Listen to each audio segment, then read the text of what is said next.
start as a cabinet guy with the proverbial catchphrase that we all start with, and that is, it's a great day in South Carolina.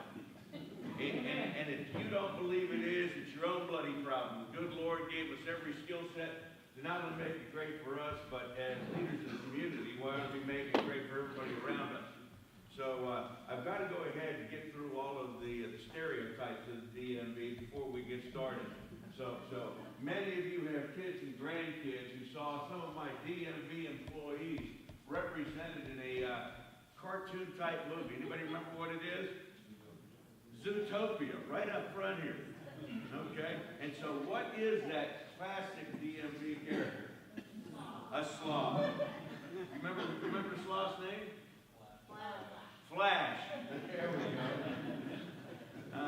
go. I prefer the one that most of us will be able to go ahead and deal with, and that is the old Saturday Night Live line. As soon as I got appointed to the position, I was watching Saturday Night Live, guy walked out and he said, there's only, what was it?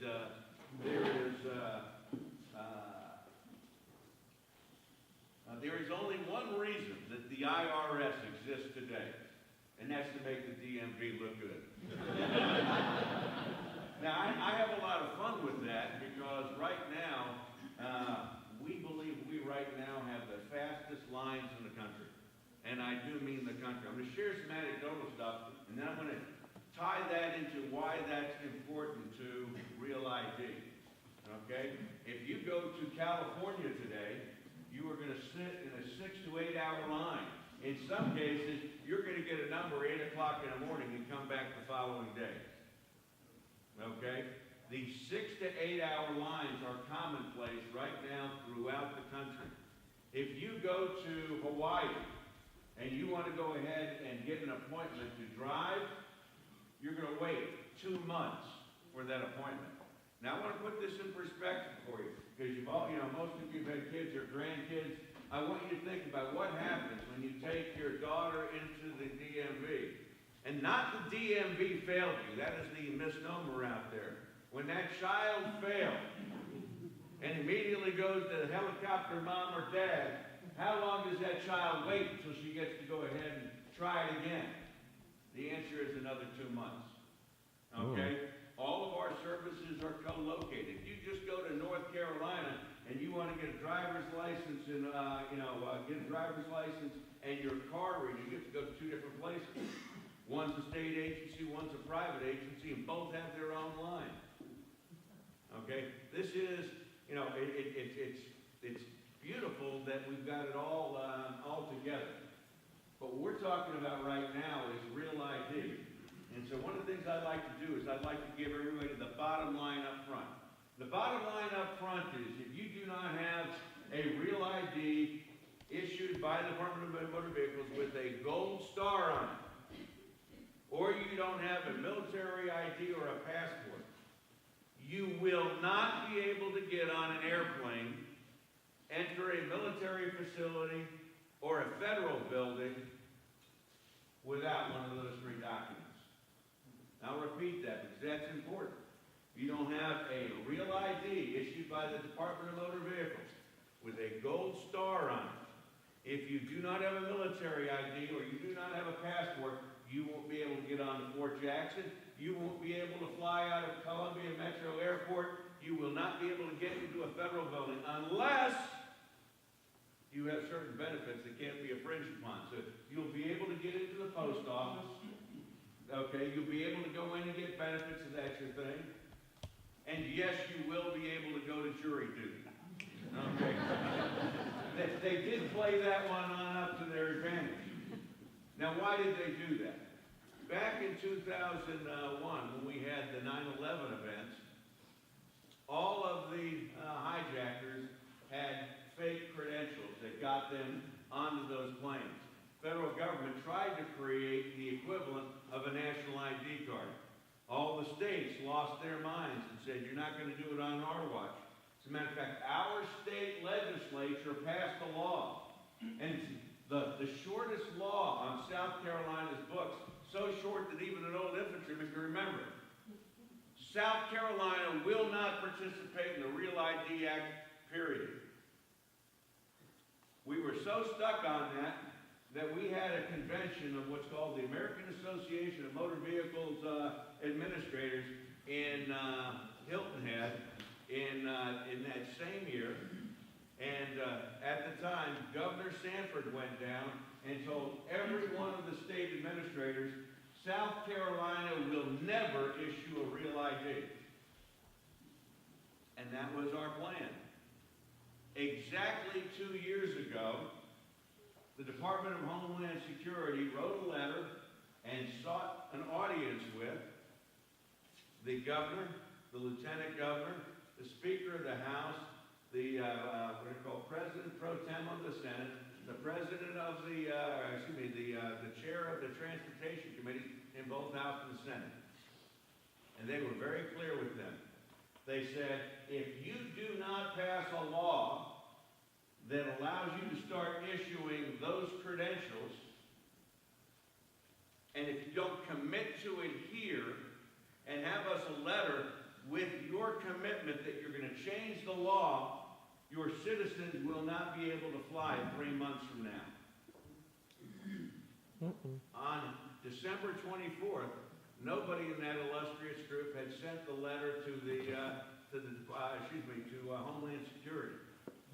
So I did, and I CC'd everybody on that list. And the only thing we had to do is, by the end of the legislative system, is pass that law. And they did. And there were a whole lot of caveats about whether or not they should have or they should not have, but you would not be flying without one of those previous documents unless they had committed to it. So there are a lot of things that are going on. Well, what is this real ID? How does it affect me? And I get in a lot of trouble for saying this.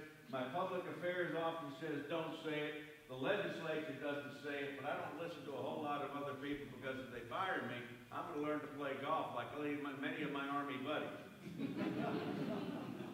But this is a sexist law. And I will share with you why here in a minute. But it's not a state law that forced us to do it. It is a federal law. Everybody confuses that every once in a while. But they do create forcing functions that force you to participate. So if you're a guy and you want this credential, all you have to do is bring in your original birth certificate,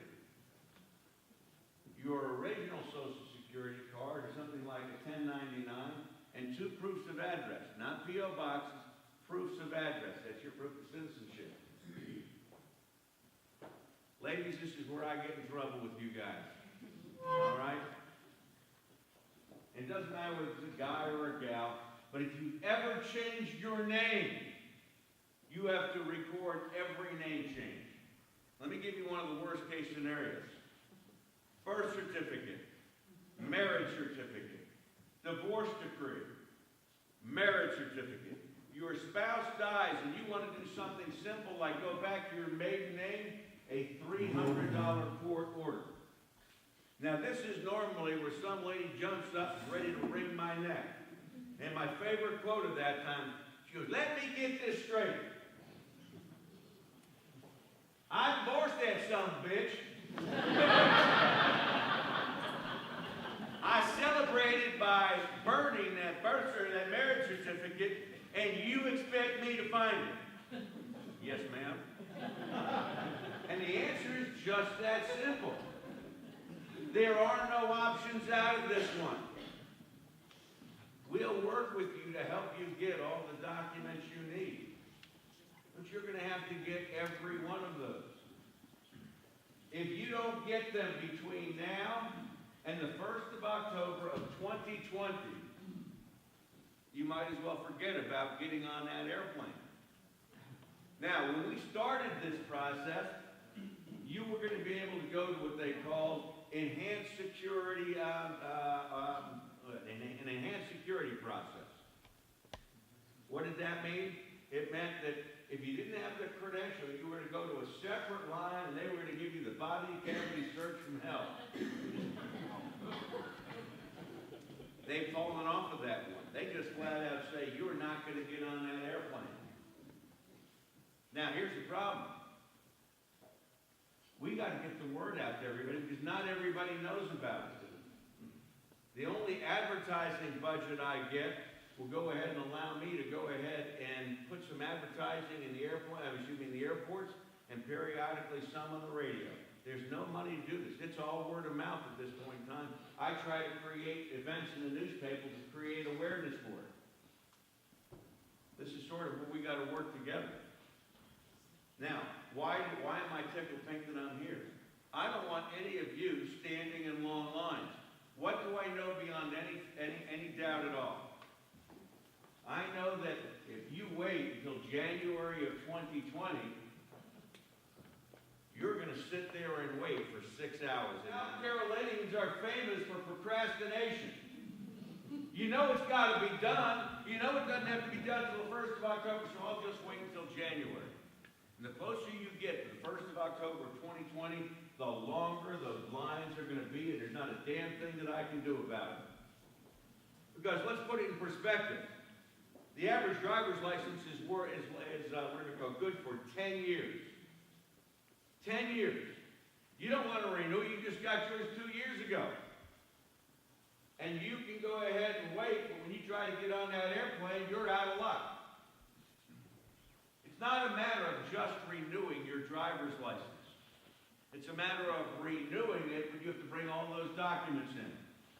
Now, when you bring those documents in, and one of my people says, I'm sorry, that's not original birth certificate. That's the souvenir certificate they gave you at the hospital.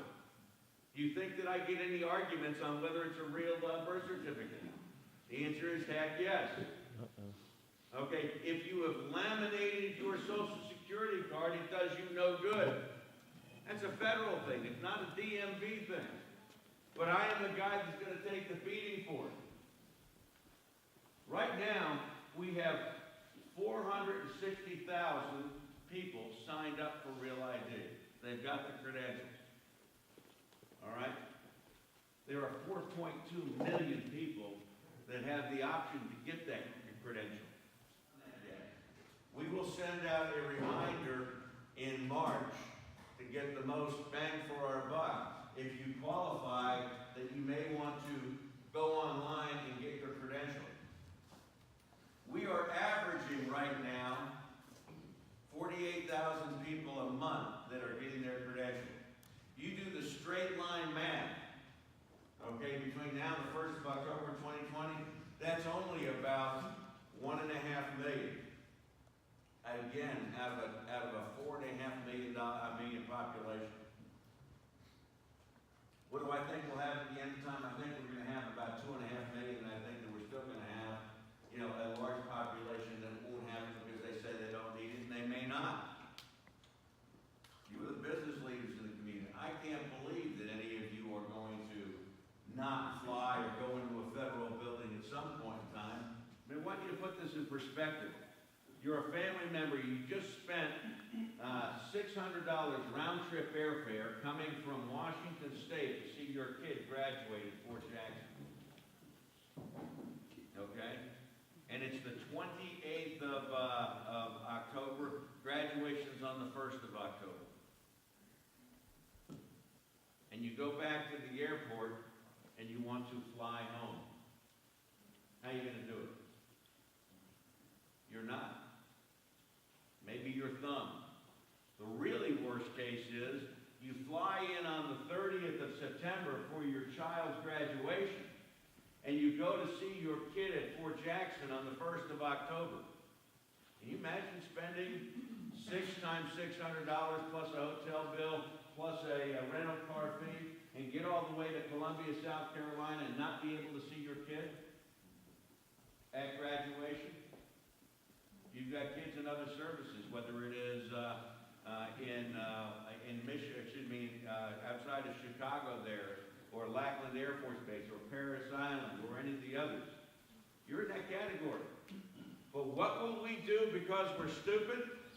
We'll procrastinate. Okay? And it will cause us 6-hour lines. I mean, I can't make this stuff up. I tell the legislature, I tell groups like this each and every day. We send boxes of reminders to every legislator so they can share them with their constituents. Okay, because that's a good use of our money. But I've got to tell you, we've got to get around to this. So I'm not trying to turn into Debbie Downer. I'm not trying to go ahead and make this difficult for everybody. I'm trying to say I like being the fastest agency in the country. But I've got 10 years worth of credentials to issue in just less than 2 years, and people ain't coming in. So help me help you. And I'm going to change the subject briefly, and then I'll take any questions or finish on up. I am very familiar with what you're going through here in Lexington County. I'm working with your legislative delegation from the city, county, and on up. I mean, our facility there, when I first got there, the first thing we had to do is knock out the walls on the other side and double the size. That's as far as I can go. I can't open that up anymore. Problem is I own that building. And in owning that building, sometimes you're a victim of your own success. Okay? I can't demonstrate to the legislature that I have a demand that requires a new building. Is there any doubt in anybody's mind here that I need a new building and a new facility? Because if you drive through Lexington at lunchtime, how's the traffic created by my office? I get it in spades. Your legislative group gets it in spades. You know, we've got to figure out how we can go ahead and move to another location and do it and get rid of that piece of property at the same time, but at not an increased cost. I can't absorb an increased cost. So I don't know what the answer is. I know collectively we'll get to it, and I know collectively your team wants to get to it. And in a perfect world, we'll put the tax office in the same building so that you're not running from the tax office in a separate trip to the DMV. Because we all know that happens routinely. Co-location is a critical function. The only reason that function exists today is it's a forcing function to get people to pay their taxes, and has very little to do with my job to license people and vehicles. So with that, I'd be honored to take any questions you guys have. Yes, ma'am. Okay, so I have a passport. Yep. I have numerous names, not going that route. I just want to renew my driver's license. Is that an option? 6 years from now? Matter of fact, let me go on one of the things I should have, and I'm glad you brought that. Ladies, if you've got a passport, a valid passport, that will count for all the name changes. Okay? If you have a valid passport. Now, don't be like the lady on the first day that walked in, gave her passport, and we had to say, it expired yesterday. Woo! That is not a fun time in life. Now, to answer your question, the rest of your question is, if you have a valid driver's license, can you get one without the star? The answer is absolutely. As a matter of fact, between now and the 1st of October of 2020, you'll be able to renew it online. So let me talk about the vision test. I got the vision test removed from the test. Why? Because if you have to have a vision test, you have to come into the DMV. You can't renew online. That would be 1.1 million people that would be required to come in. That's a lot of people that for that kind of a test. So why did we say don't go away with them? Do we have any optometrists in here? Okay, I'm not going to get blown out of the water. Why did we say that? I wouldn't allow us to do anything unless it was going to go ahead and be accident neutral. What the legislature would say, not legislature, the optometrists would tell you is we have a 10-year cycle. And every year that you go without a vision test, there ought to be a corresponding increase in accidents. Make sense? Okay? Is that accurate? No. When you look at the statistics, it's a perfect, straight, horizontal line. We're not seeing an increase in vision. Why does the average person get glasses when they need them? Not reading. It is for old farts, yes, okay. What's another reason? Not drive. Watch TV. If you can't see the TV, you'll get your eyes corrected. Amazing. Amazing. It is just that easy. Okay? So that's why. As a matter of fact, along those lines, with this new credential, because there are a few of you out there that are 65 and older, how long is your license good for? 5 years. Not any longer. It's good for 8 years, like every other license. Why did we go to 8 years? Because, again, people were stupid and they didn't look in the statistics. They They tell you that you are far more unsafe than the population at large. Do you know what? I showed you this line of, accidents that increase over time. Exact opposite with regards to old people. 15 to 25. 10% of them will have a reportable accident every year. That line goes straight down to age 85. It never increases once. Okay? Of the reportable drivers at 85, less than 2% have a reportable accident. So why do we disadvantage the old guys? Because of folklore and other garbage. Okay? So it's all 8 period right now. Until you have, facts on your case where you can walk us down and say we're doing the right thing. If we were to do anything, we ought to go ahead and put those 15 and 25-year-olds and have them renew their license every year. What's their problem? If you are speeding and drinking and texting at the same time and kill a family of 4, it's not going to make it out of the regional news. If you're 85 and your foot hits the accelerator rather than the brake and you drive your car through the front of the 7-Eleven, it makes national news. And there is the difference. People want to say that they should be driving. You can go ahead and influence whether a person should or should not be driving. If you know a person's got Alzheimer's and they don't need to be driving, the doctor can send me a note and say he shouldn't be driving. So can law enforcement. Those are the only 2 options. Is there any consideration by AMBA to make a recommendation to Homeland Security that a passport is the only credential that you need to get a real ID? It's federally issued with the same information that you're required for real ID. Okay. Why wouldn't it be? I was with AMBA last week and I talked to Homeland Security almost every day because they are stupid in many cases. What you're saying makes perfect sense. Let me share with you. When it was illegal for me to deal with becoming a compliant state. Very illegal. So what I did was worked around a little drug deal with Homeland Security and said, we need to become comparable. Okay, comparable in my means at least as strong as or stronger than the population at large. So let's go ahead because there were 43 things that had to be done before we were certified. If I hadn't done 37 of the 43 before the law had changed, we would not be able to issue our first credential until after the deadline date. So we were working it on the side. So let's go ahead and talk about equivalence. So one example would be, why is it only good for 8 years? If the equivalent is a passport or a military ID that are both good for 10 years. Why is the real ID good for 8? It's because when they wrote the law, they specifically put in 8 years, and they're not willing to change the law. And so it's the question even goes deeper than this. Why are we not able to swap compliant licenses when you move from state to state?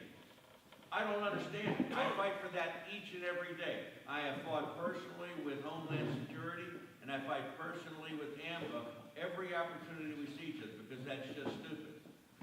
If we've met the criteria and I'm required to take a photocopy of your birth certificate, your social security card, 2 proofs of address, why shouldn't I just be able to pass on that file electronically? And the answer is just no right now. Now, we won't ever shut up about it because it's the right thing to do. It will probably eventually happen, but unfortunately it's not happening fast enough. Yes? What about children having the real ID when you're traveling? To my knowledge, it will be 16 years, and I think it's 15 years and under are not required to have the real ID. But I'm not an expert in that area, and they'll start cleaning it up as we close. Here's the problem with real ID. Every 6 months, the fact is, the federal government has never lied to me about real ID. But the truth has changed more times than you can imagine. So I can't tell you what right looks like right now, but that is a problem for all of us. Yes, ma'am. We are a military family. I don't have to do any of this, yes? Yes. And if you come in to do it, I tell you, you're a fool to begin with. All right.